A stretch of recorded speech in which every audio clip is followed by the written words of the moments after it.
whatever you do, we overcomplicate everything. And I'm just going to share with you a couple of ideas and a couple of examples of how we can simplify even things like meditation and mindfulness to make a profound difference and reduce your anxiety. That's what I'm talking about on today's podcast.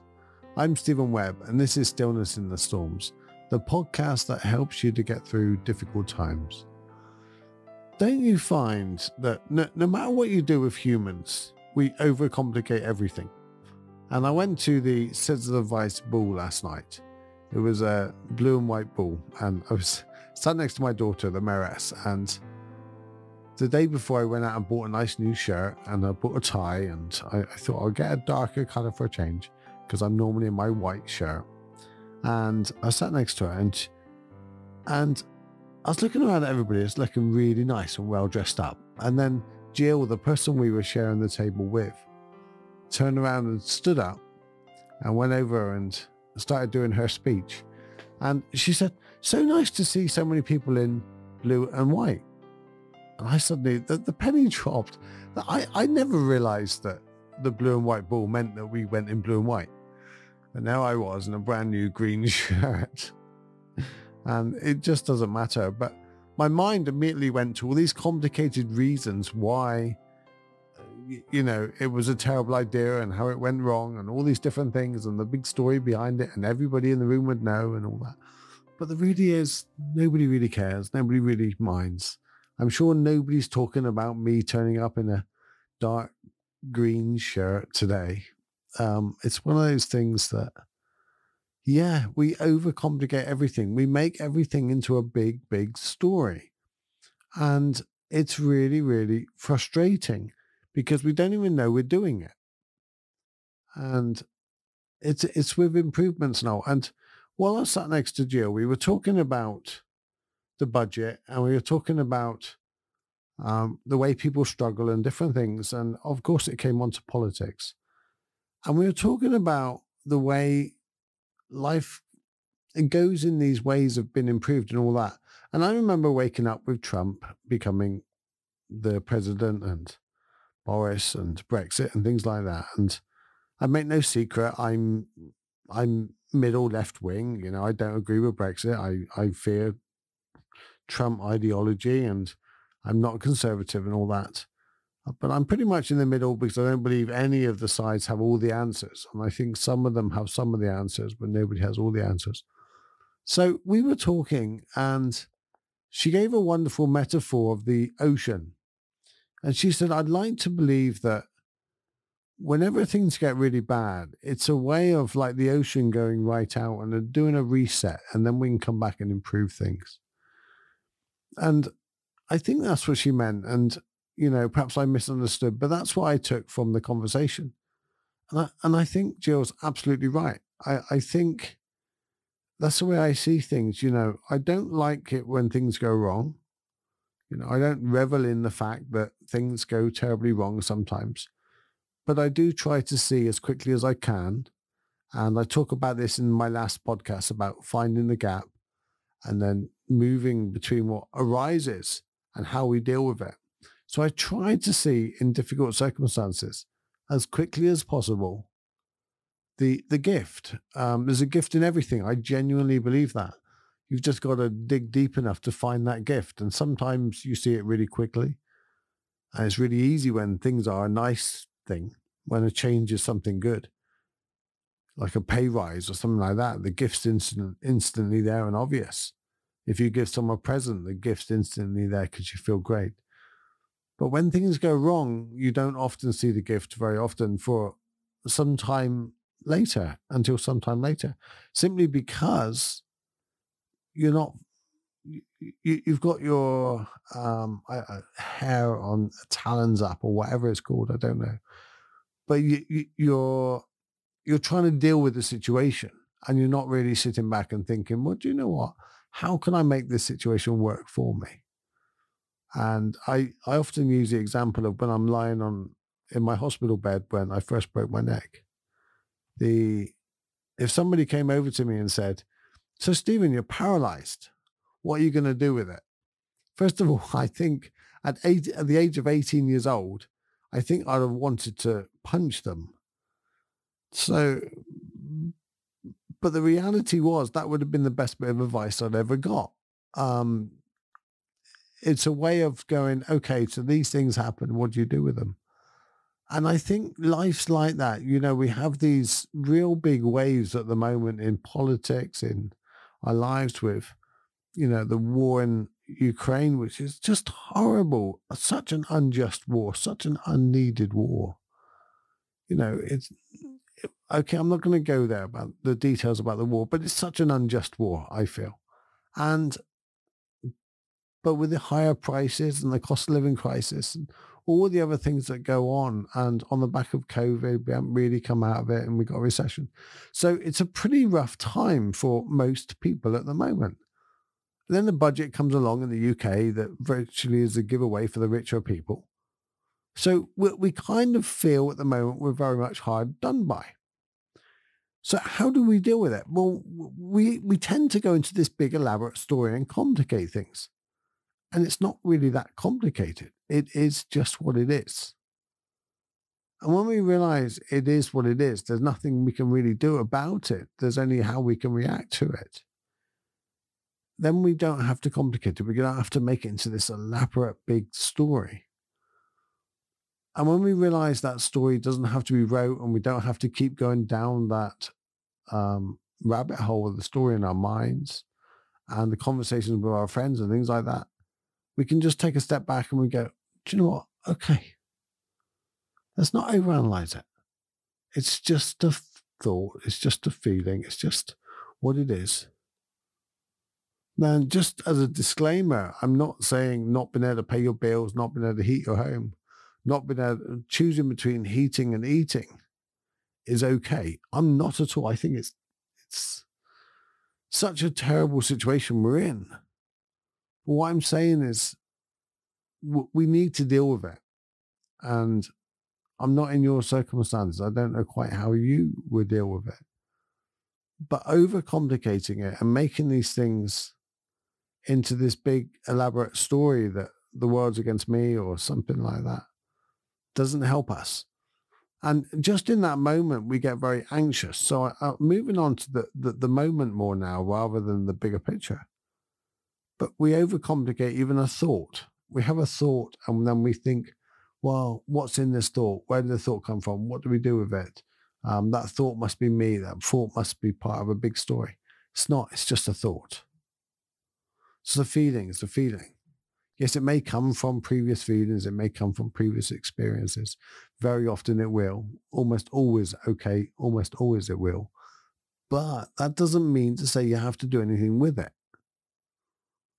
And that's the same as with bad news, and the same as when things go terribly wrong on a Tuesday afternoon at 4:00 and we get that curveball. Very often, let's just sit and go, okay, what's happening? What do I have to do with it? And very often the answer is nothing. You can have a thought and do nothing with it. You can have an itch and you can scratch it or you do nothing with it. I'm not suggesting you sit there for hours and hours on end going, I'm not going to itch that itch. Just do what you need to do. But don't overcomplicate it. Don't make it into something it probably isn't. And we do this with meditation. We do this with mindfulness. What's the big picture? Am I doing it right? Is it really benefiting me? Am I doing it right? Is it giving me the benefit that I need? Is it all these other things?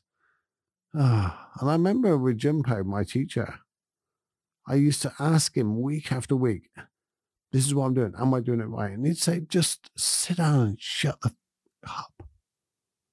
Just do it. Staffu. Staffu. S-T-F-U. Staffu. So I'm giving you permission to not do anything with what arises. So this podcast right now is giving you some thoughts. What if you do nothing with them? What if you do nothing at all? Just, that's interesting.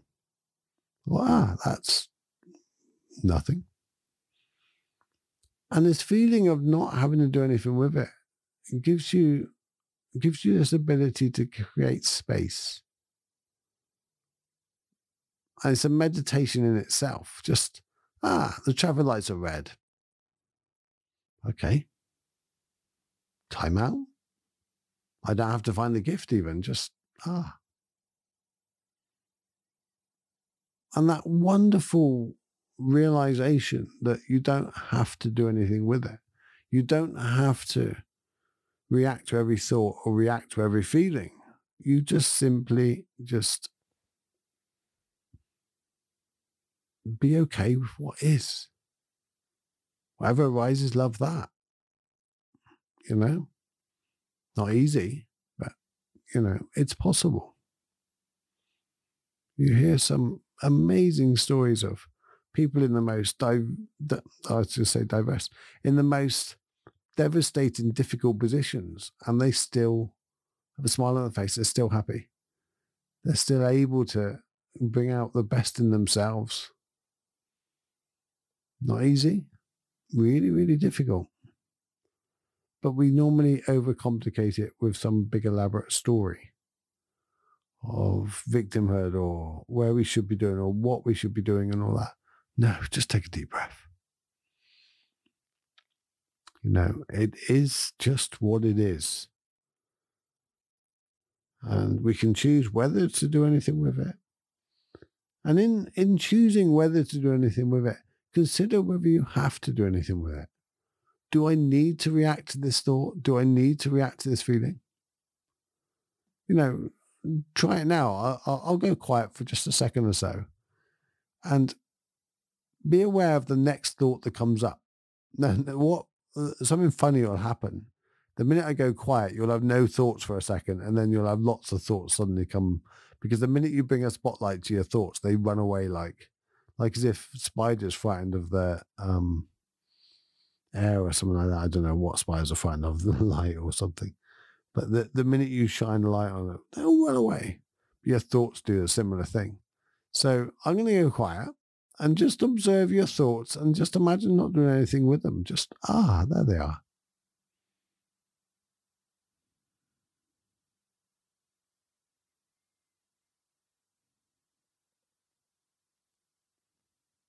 So you'll start thinking about, well, here I am, here's thoughts. They're coming back.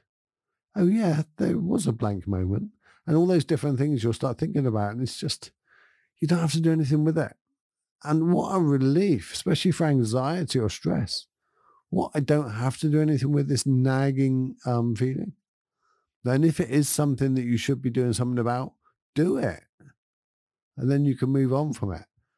So there's my advice for this week, really. Just consider how many things in the next hour or so, or how many times things come up, and ask yourself, am I overcomplicating it?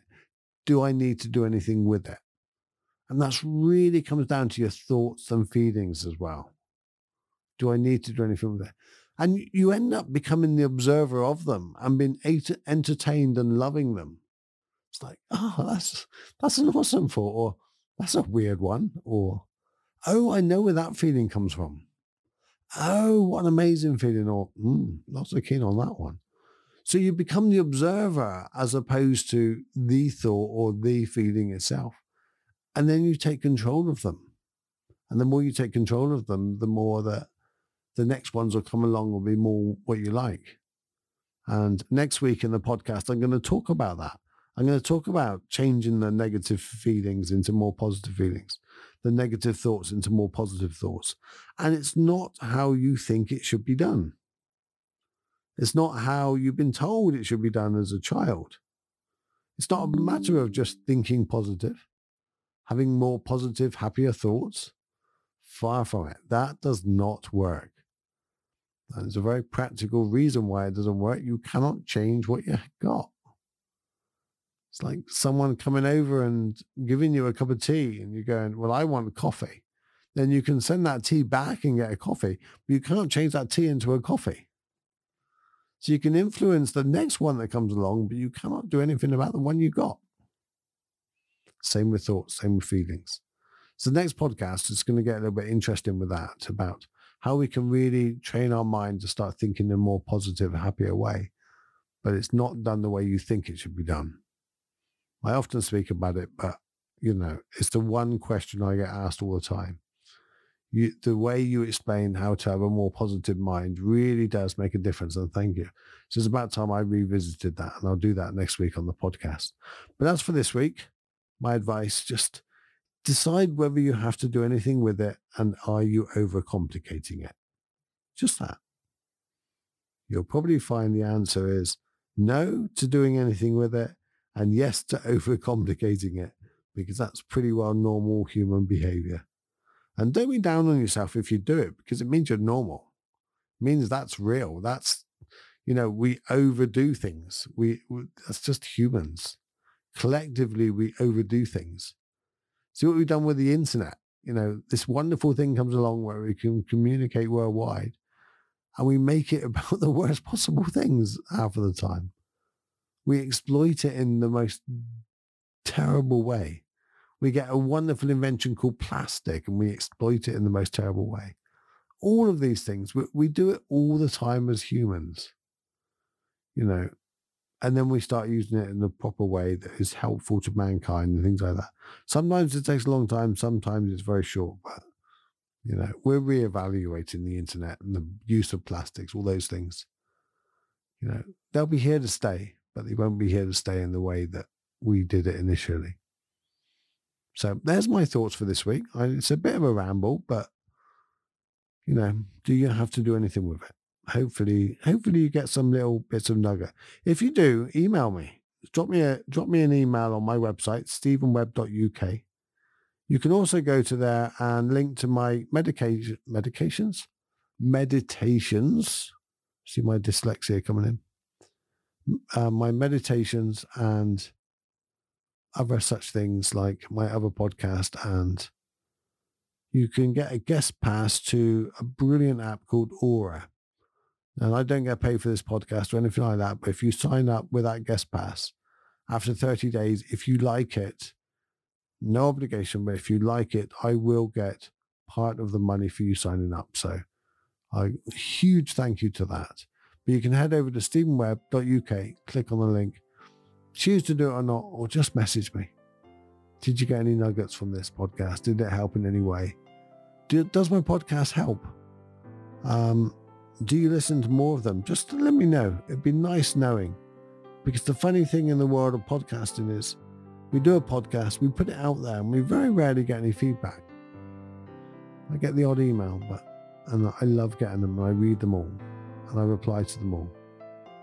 So yeah, take care, guys. Have an amazing week, and I will see you next week about how to have a more positive feelings and thoughts and everything else. Take care. I love you. Bye.